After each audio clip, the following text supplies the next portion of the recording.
So, 40 days video nga mga kananay pagkadating ko galing trabaho. So, ito nga ang aking pinagkaabalahan. Tinuloy ko ang hindi ko pa natatapos na costume ng princess dahil gagamitin na bukas. So, ito nga ang aking DIY costume na sapatos. So, high school shoes nga pala yan guys. So, binalot ko na lang siya ng ring kaysa bumali ako ng doll shoes. Mahal kasi kulang-kulang 500. Yung nakita ko sa Shopee. Mayroon namang medyo mura pero nasa 400 pa rin. So, mahal.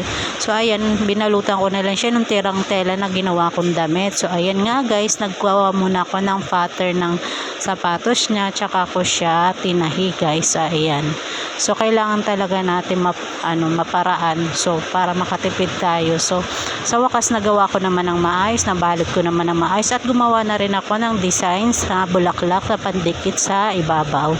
So, ayun nga guys, habang si Kulit nanonood sa akin, pa-share pa siya at pa-sayaw-sayaw pa siya.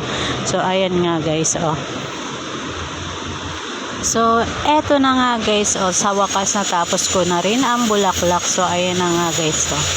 O yan, ididikit na lang. So, ayan naman, 'di ba? Ang cute niya. So, ayan lang guys. Thank you for watching. See you in my next video. Bye guys.